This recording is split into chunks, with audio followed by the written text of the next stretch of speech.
Bueno, muy buenas tardes a todos y a todas, hermanos y hermanas salvadoreñas.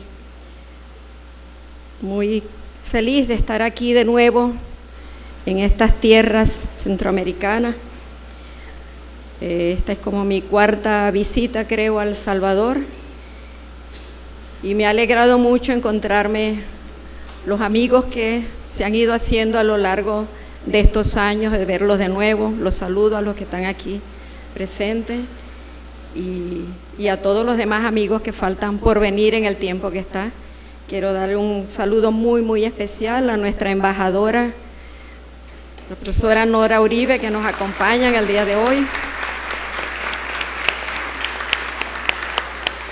Mujer de lucha, revolucionaria y siempre allí en la vanguardia de esta batalla que estamos librando en Venezuela por una sociedad de paz y de justicia, y esta batalla también por la unidad de toda nuestra América. Está también el agregado cultural de la Embajada de Venezuela, compañero Antonio, también un saludo. Los amigos de la UCA, Luis, y el compañero allí también al lado, un abrazo. Bueno, y a todos y a todas, muchísimas gracias por permitirme estar aquí, en particular a Lorena y a todo su equipo. Es Lorena realmente quien ha hecho posible esta visita. Y quiero además aprovecho para felicitarla por el extraordinario trabajo que está haciendo en la Secretaría de Cultura. No es que lo digo yo solo, son los comentarios que en el tiempo que ya tengo aquí he escuchado de diferentes amigos, y cuenta siempre con todo el apoyo que yo les pueda brindar, y adelante. Bueno, me han pedido que hable de la democracia participativa y protagónica, que en Venezuela tiene un lugar central en todo este proceso de cambios políticos que hemos emprendido ya de manera más concreta, más pública, desde comienzos de 1999, cuando nuestro amado y eterno comandante Hugo Chávez asume el gobierno de Venezuela. De todo lo que yo diga aquí, cuando hable en colectivo del pueblo venezolano, en ese colectivo a la cabeza siempre va a estar Hugo Chávez, que ha sido el gran artífice de los cambios revolucionarios que se han dado en Venezuela y más allá también de su frontera. Creo que ha sido el gran impulsor de muchos de los cambios que hoy se están dando en toda nuestra América y en otras partes del mundo. Ha sido realmente, y lo digo sin ningún rubor, sin ninguna limitación, creo que después de Simón Bolívar, Chávez ha sido el hombre más grande que ha parido la tierra venezolana.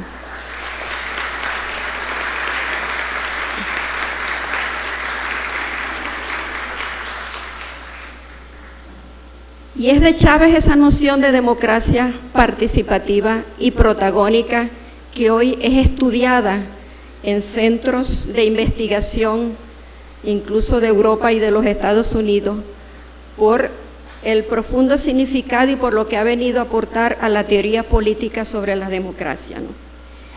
Y todo esto, lo que nos pinta, o debemos partir de allí,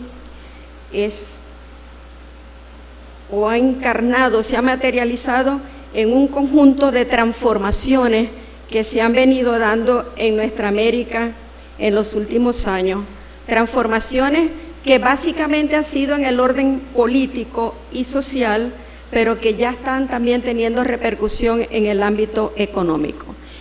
Y la profundidad de estas transformaciones es tal que es muy apropiado decir, como lo ha acuñado el presidente Rafael Correa, que estamos realmente en un cambio de época. Hemos traspasado el umbral de un ciclo histórico para iniciar un nuevo ciclo para toda nuestra América. Latinoamérica, el Caribe, se ha hecho vanguardia de los cambios en el mundo. Y si hace 200 años impulsamos y le dimos características particulares a la era republicana, a esa era republicana que puso fin a 3 siglos de dominación colonial y de régimen absolutista. Creemos que hoy también se está produciendo aquí una revolución que no solo se expresa en nuevas prácticas democráticas, sino que esa transformación política ha puesto en cuestión a la propia teoría liberal sobre formas de gobierno y sobre pacto social. En particular, ha puesto en entredicho al más caro de los conceptos del pensamiento liberal, que es el concepto de democracia representativa, que durante muchos años, yo diría que casi siglo, se ha presentado siempre como la definición por excelencia de democracia. Es decir, algo es democrático si se cumple la representación tal como lo estipulan las reglas del juego, y todo lo que se salga de ello es de inmediato descalificado por pretender sembrar el caos y la anarquía. Yo voy a hacer unas pequeñas precisiones históricas entre democracia representativa y cómo surge la democracia participativa para que podamos entender mejor las consecuencias, las repercusiones y los cambios culturales que ha generado la democracia participativa y protagónica. Como todos sabemos, en la abolición de las monarquías absolutas y el surgimiento del Estado moderno en el mundo occidental, con sus primeros ensayos republicanos, fue producto de la lucha de las nacientes burguesías contra la nobleza. En esa lucha, esa burguesía fue configurando formas de representación que le permitieron ir despojando de poder a la nobleza feudal ya en decadencia y erigirse en representante de la sociedad en su conjunto. Ciertamente, con la aparición de esas formas representativas republicanas, que es lo que luego se ha llamado democracia representativa, se puso término, por ejemplo, a los cargos hereditarios, a los cargos vitalicios, y se abrió la base de poder para que al menos en teoría otros grupos sociales pudieran ejercer el derecho político de elegir o de ser electos. Sin embargo, el voto censitario que esa misma burguesía va a establecer como requisito o como precondición para el ejercicio de los cargos va a servir de instrumento para que ella pase a tener un control absoluto de ese ejercicio de poder. Por voto censitario, para si por alguno no tiene claro en qué consiste, el voto censitario limitaba el ejercicio de los derechos políticos al hecho fáctico de ser propietario de bienes o de tierras. Es decir, solo quien era propietario de bienes o de tierras podía ser considerado ciudadano, y solo ese ciudadano era el que podía ejercer el derecho a elegir y sobre todo el derecho a postularse como candidato para algún cargo público. La burguesía, que por supuesto socialmente era la que detentaba el poder económico en el momento y es la que se había hecho propietaria de tierras, de bienes, etcétera, quedó entonces como la única que en la realidad podía tener acceso al poder político.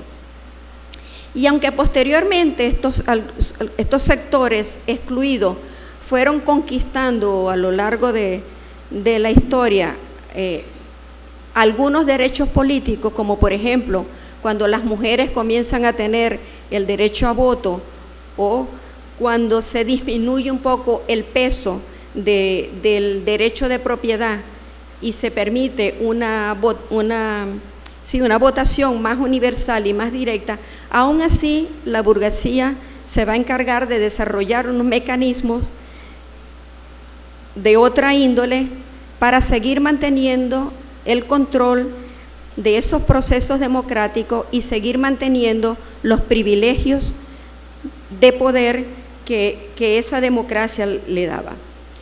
Vale decir aquí, no tenemos tiempo para entrar, me han dado 30 minutos nada más en eso, pero por ejemplo la formación de los partidos políticos, la precondición de que solo siendo miembro de un partido político que se podían optar a cargos de elección popular, entre tantos y tantos ejemplos que se podrían dar, fue haciendo entonces que esas élites de poder, que esa burguesía, siguieran aún controlando la representatividad de la sociedad.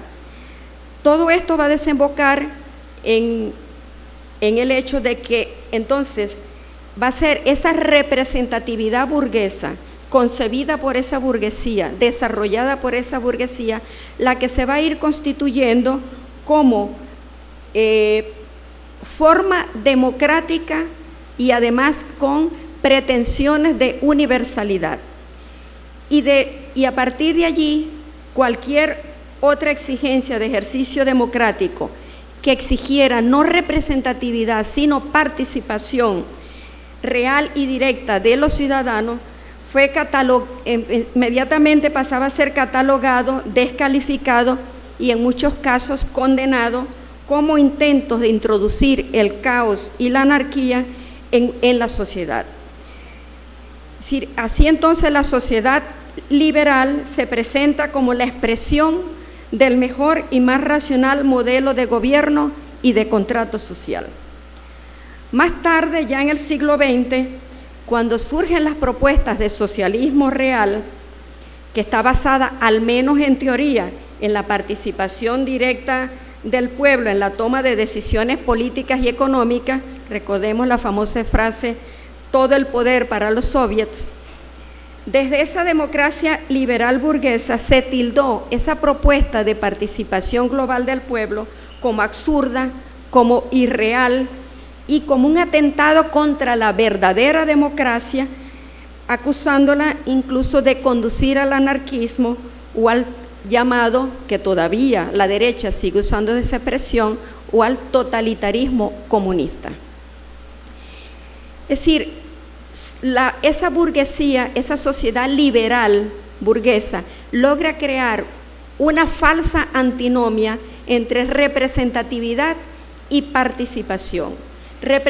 La democracia representativa es la políticamente correcta, es la que puede gerenciar una sociedad con orden, encaminada hacia el progreso, entendido también desde el punto de vista liberal, en tanto que una democracia de tipo participativo, donde van a interactuar personas que según esa concepción liberal no están capacitadas para saber lo que más le conviene al país, esa propuesta entonces va a ser desechada.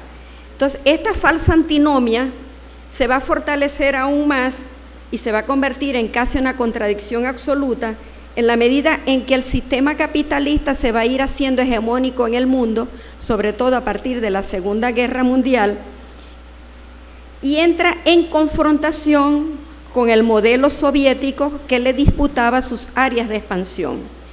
En esa batalla por el control del mundo, cualquier reclamo de participación política del pueblo se hizo entonces sinónimo de intentos de establecer un régimen comunista. Pero al mismo tiempo los regímenes comunistas se hicieron sinónimo de dictadura, de totalitarismo y de regímenes que lo que pretendían era cercenar las libertades y los derechos esenciales del individuo, particularmente el derecho de propiedad privada. Tenemos entonces aquí dos concepciones antagónicas de sociedad. La concepción burguesa, que entiende a la sociedad como una sumatoria de individuos con derechos privados e inalienables, y la concepción socialista, que la entiende como una comunidad de la cual ese individuo forma parte y a partir de la cual se derivan sus propios derechos. La primera, la burguesa, excluye totalmente la participación plena del pueblo en la toma de decisiones políticas porque en ella no tiene sentido el colectivo como sujeto histórico. Por el contrario, para ella, el colectivo, la comunidad, lo que hace es atentar y diluir el ejercicio de la libre determinación individual, que es la base del derecho burgués.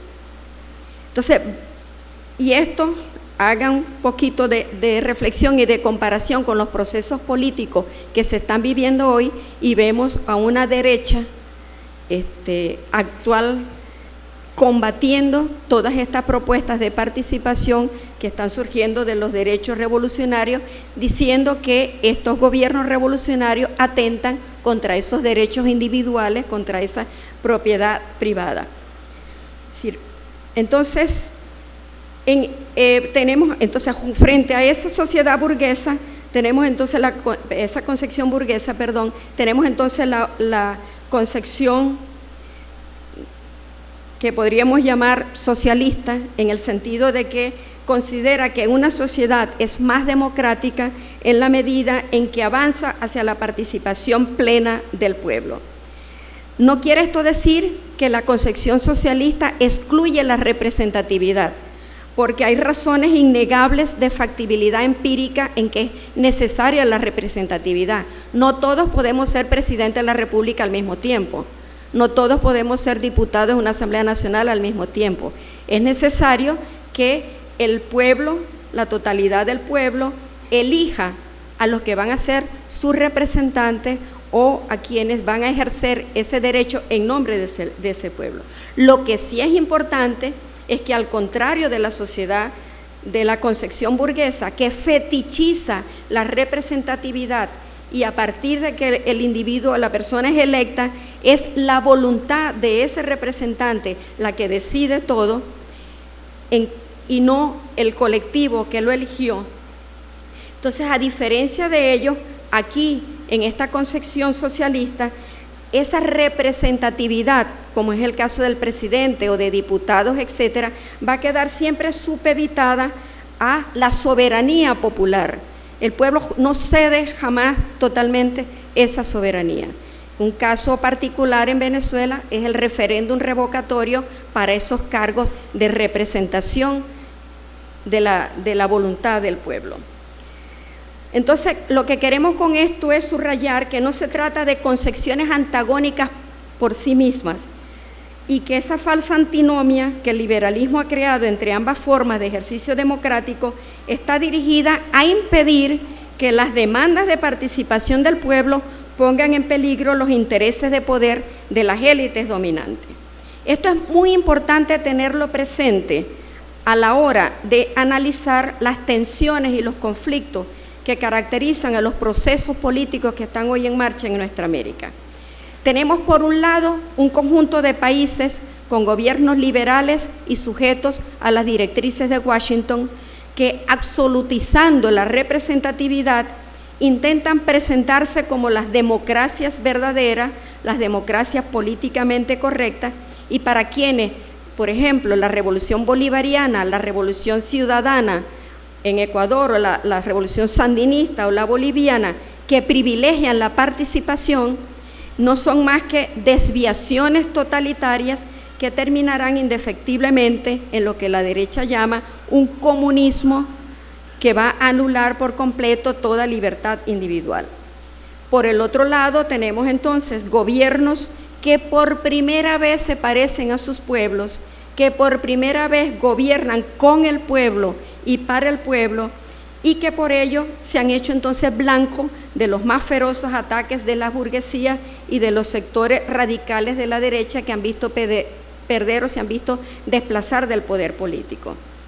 Es quizás esta impotencia que mueve a estas derechas en estos países en revolución y el hecho de haber absolutizado un estado de cosas que ellos consideraban inamovible y eterno, lo que está agudizando la virulencia de sus ataques y haciéndolos derivar hacia un neofascismo que yo aprovecho la oportunidad para alertar sobre ello, sobre un resurgir del neofascismo en varias regiones de nuestra América, al que hay que salirle al paso antes de que sea demasiado tarde.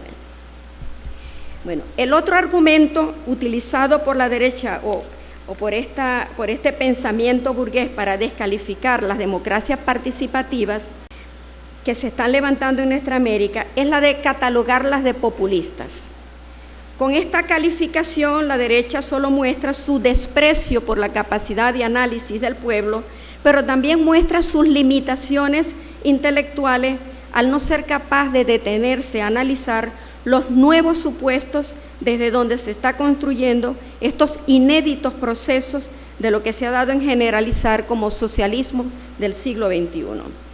Socialismos en los que la participación popular ha encontrado, y esto es muy importante, ha encontrado la organicidad necesaria para superar cualquier tendencia anarquista y en las que la representación no se fetichiza, sino que se mantiene supeditada, como dijimos antes, a la soberanía popular de una manera nunca imaginada por el régimen liberal.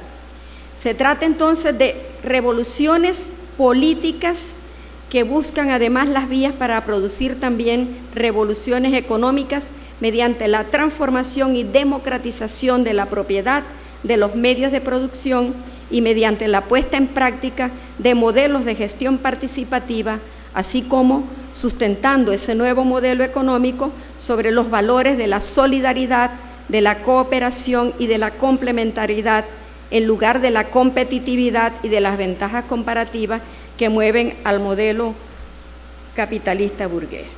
Bueno, hecha esta distinción, y aunque pueda parecer pretencioso, nosotros decimos que Venezuela se encuentra transitando a plenitud este camino de la democracia participativa y protagónica, y que Venezuela vive hoy un real proceso de liberación que no es otro que el de intentar construir un Estado democrático y social de derecho y de justicia, en el que todos los ciudadanos se vean reconocidos, en primer lugar, en su dignidad esencial como personas. En segundo lugar, en el derecho que les asiste de tener garantizadas las condiciones que le permitirán reproducir su vida y desarrollar sus potencialidades creadoras. Y en tercer lugar, en ser igualmente reconocidos como agentes fundamentales en la construcción de la nueva sociedad con plenas y equitativas condiciones de participación.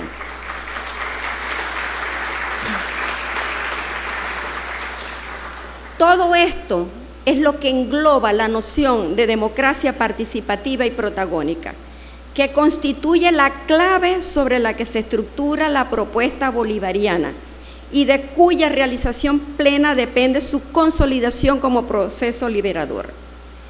De esa definición de democracia como construcción colectiva de un nuevo sistema de relaciones políticas mediante la participación protagónica, se derivan dos principios fundamentales que caracterizan el modelo que se ha puesto en marcha en la Venezuela bolivariana. En primer lugar, el hecho de que una democracia se defina como participativa y protagónica presupone ya la imposibilidad de que alguno de sus miembros quede excluido de participar en esa contradicción, en esa construcción. Es decir, presupone el principio de la inclusión. Si usted no se siente incluido, si usted no está realmente incluido, ¿cómo puede participar? La inclusión es un acto previo al ejercicio de esa participación protagónica. Al mismo tiempo, para que pueda construirse una democracia de esta naturaleza, no solo no pueden existir condicionamientos discriminatorios de esa participación, sino que tampoco puede imponerse una particular manera de ejercerla. Es decir, cada ciudadano, respetado en su alteridad, participará libremente desde sus propios referentes culturales en la construcción del objetivo común. Y eso es lo que se quiere decir cuando se habla de que la participación debe darse en condiciones de igualdad, con lo cual el resultado que se obtenga será verdaderamente el fruto de la interacción de lo diverso.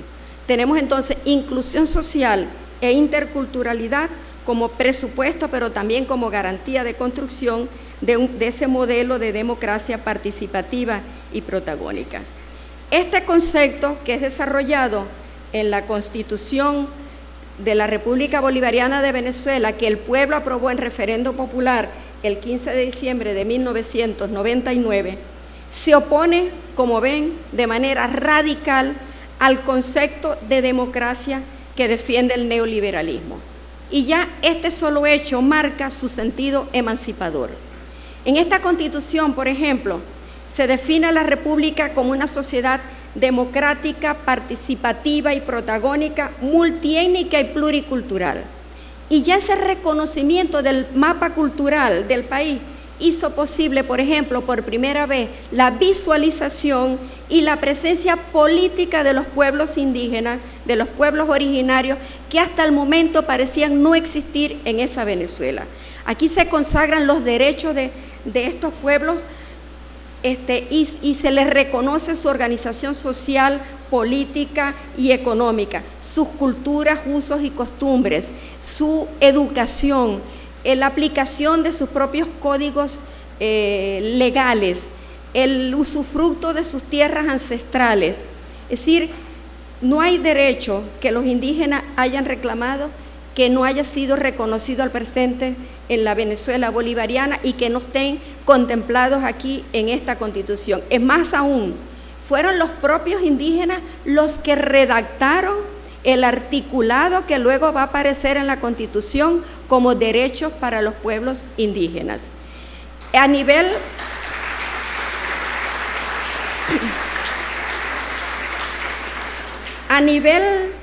concreto, no, y ustedes me podrán decir, bueno, pero eso, en las constituciones se pueden escribir muchas cosas, pero después no se cumplen. No, en Venezuela se cumplen, se están cumpliendo.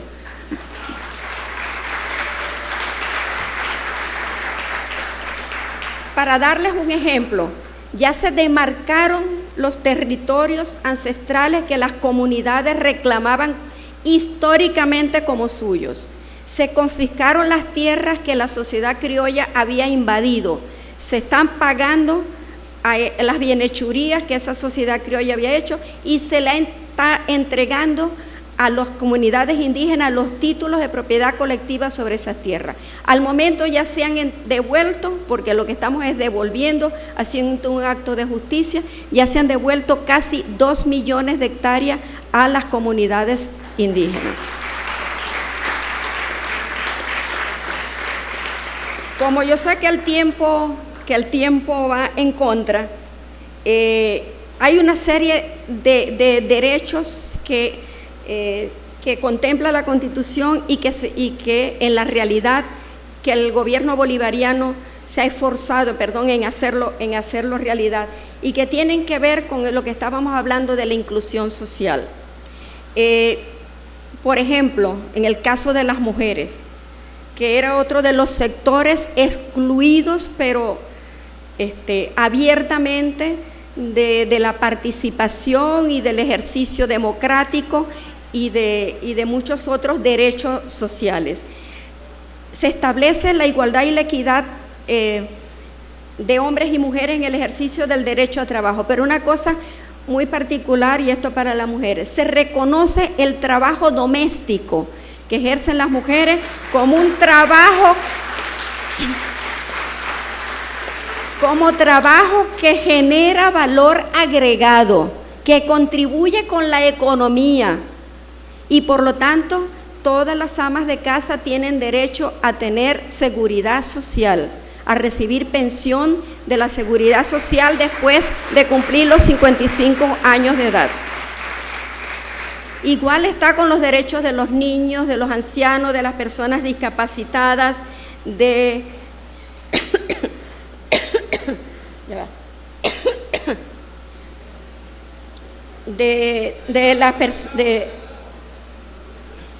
aquí tengo agua, perdón.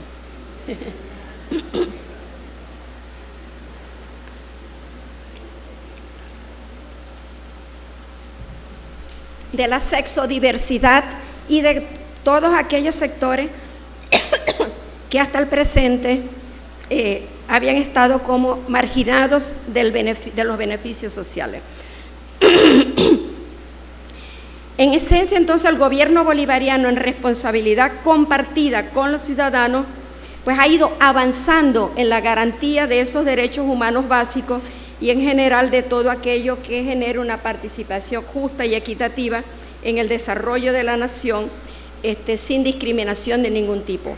Y ninguno de estos derechos, por supuesto, se podría cumplir si no se alcanza la independencia de la nación, si no alcanzamos la independencia de la patria, si no alcanzamos, si no fortalecemos nuestra soberanía, si no asumimos nuestro destino en nuestras propias manos y generamos políticas de ejercicio pleno de soberanía, que sin duda, ustedes lo habrán visto en algunos medios de comunicación, que sin duda nos han generado conflictos cada vez más intensos y más graves con el que se cree amo del mundo, que son los Estados Unidos.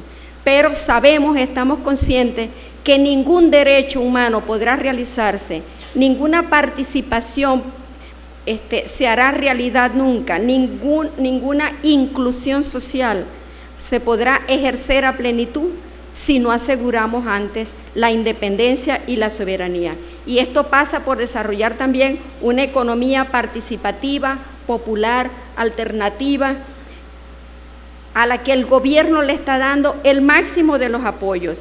Se está apoyando a las organizaciones de trabajadores, a las organizaciones de campesinos, a la pequeña y mediana industria, y se está haciendo una verdadera reforma agraria. No es repartirle tierras a campesinos y olvidarse de ellos, es asignar la tierra y hacer un acompañamiento que le permita al campesino tener las maquinarias que requiere para ello, que tenga la semilla apropiada, que reciba préstamos a muy bajos intereses de la banca. Se obliga a la banca a destinar el 15% de la cartera crediticia para los campesinos y otro tanto para la construcción de viviendas, etcétera, etcétera. Entonces, con todo ello, yo lo que quiero resumir es que para la revolución bolivariana el objetivo fundamental es la reivindicación de la persona humana como eje y como telos de la organización de la sociedad, y no la defensa del propietario o del consumidor implicada en la definición de democracia que se hace desde el mercado y que necesariamente condena a muerte a gran parte de la humanidad. Un ejercicio que no puedo dejar de mencionar de esa democracia participativa y protagónica, porque es ejemplo claro de su efectividad, es cómo los ciudadanos ahora, gracias a esta Constitución, cómo los ciudadanos ahora se pueden postular a cargos públicos sin la mediación de los partidos, como dije al comienzo, cuando se supera el voto censitario es el partido político el que se convierte en mediador entre la élite y el pueblo en el ejercicio del cargo político. Si no estabas dentro del partido y no formabas parte de las élites del partido, era imposible pensar que ibas a salir electo gobernador o alcalde o concejal o diputado de ningún nivel. Hoy eso es posible, te puedes postular desde el cargo de presidente hasta el de concejal de municipio sin que medie para ello los partidos políticos. Hace falta solo recoger unas firmas y en absoluto. Pero además, para comprobar que el pueblo no cede su soberanía, aún en los cargos de representatividad, se instituyó aquí el referéndum revocatorio de esos cargos de elección popular. El pueblo elige y el pueblo quita. A mitad del mandato, el pueblo puede demandar que se convoque a un referéndum, y aunque se haya elegido a una persona para estar 4 años o 5 años o 6 años, el pueblo puede en el momento quitarle el poder porque considera que no está cumpliendo con la representación que le dio, que no está cumpliendo con las funciones que le atribuyó o no está realizando el proyecto que el pueblo confió que iba a desarrollar. Ustedes saben que eso se aplicó incluso ya una vez en el 2004, la oposición recogió la firma y se hizo un referéndum revocatorio contra el presidente Chávez, pero el presidente Chávez, como cumplió, y más que cumplió, con ese proyecto que el pueblo le había encomendado, no solo es que no fue posible revocarlo, sino que ganó con muchísima más votación de cómo había sido electo. Bueno, ya se me acabó el tiempo. Bueno, lo último para decir, yo sé que se me acabó el tiempo, pero le pido 5 minutos, porque si no, no queda bien explicada lo de esta democracia participativa. La experiencia más interesante y radical que está teniendo lugar en Venezuela y que cada día cobra mayor fuerza y celeridad es la transferencia del poder a las comunidades organizadas. Estamos avanzando a paso firme hacia lo que llamamos el Estado comunal. Esto a la derecha la tiene alarmadísima, preocupadísima, y por eso no abandona la idea del golpe de Estado. Porque hoy las comunidades han comenzado, la comunidad organizada, la organización popular es la que está haciendo posible todo esto. Las comunidades han comenzado a administrar directamente gran parte de los servicios públicos de salud, de educación, de vivienda, de deporte, de cultura, al igual que ejerce el derecho a decidir, formular y administrar directamente sus propios proyectos de inversión, los presupuestos locales, y esa autonomía de las comunidades y de su poder de gobierno ahora tiene todavía más fortaleza y está más garantizada porque se aprobó no hace mucho en la Asamblea Nacional una ley orgánica de consejos comunales. Es decir, ¿cómo funciona eso? Por cada 400 familias se conforma un consejo comunal. Y ese consejo comunal en asamblea elige a los que van a ser sus voceros, no sus representantes. Aquí no hay representatividad, es vocero de la Asamblea Popular. Y como ese vocero no cumple el mandato de la asamblea, es revocado de inmediato.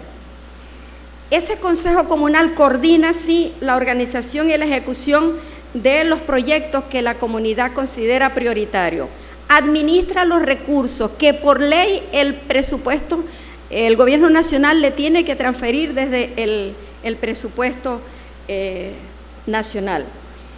Esa administra el banco comunal, se han creado bancos comunales y los administra la comunidad. Con ese banco comunal se financian proyectos específicos que la comunidad decide.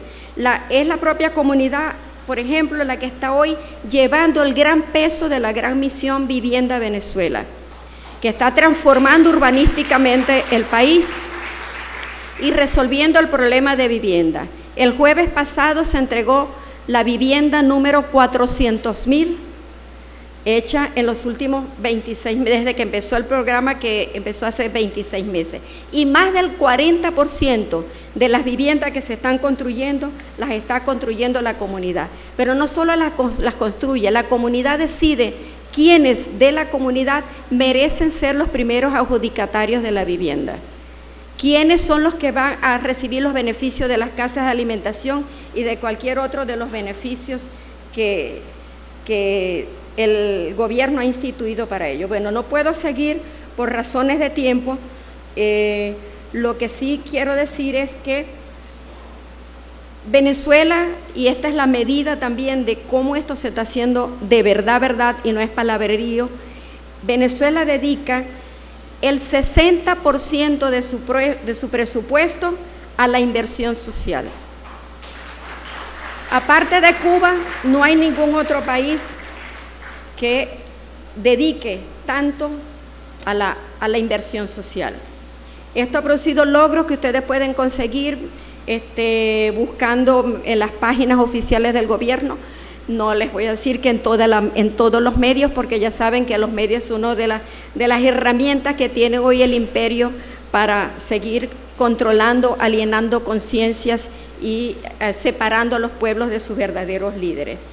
Pero todo esto ha redundado en una recuperación de la autoestima personal y colectiva de la población y en un cada vez mayor grado de conciencia de su dignidad, de su derecho y de su protagonismo social. Y todo, y ya con esto sí termino, se ha hecho posible no solo porque el pueblo creyó en Chávez, porque hay muchos pueblos que creen en líderes que luego los traicionan. Se ha hecho posible porque Chávez creyó en el pueblo como colectivo, como sujeto histórico, como protagonista de su destino, como capaz de tomar en sus manos las riendas del país. Y se las jugó todas con el pueblo, y gracias a esa fe mutua, a ese acto de fe y de amor que se dio entre el pueblo y Chávez, es que ha sido posible esta transformación revolucionaria en Venezuela. Estamos muy amenazados en este momento, hay muchos peligros, no da tiempo de hablar con ellos, quizás en las preguntas podamos extendernos en esto, pero nos queda como reto pues cumplir esta propuesta que es como el testamento político del comandante Chávez, que es un plan de transición al socialismo, que es en donde estaría, pues, en donde se juega el futuro de la revolución, no solo en Venezuela, sino de toda nuestra América. Muchísimas gracias a todos.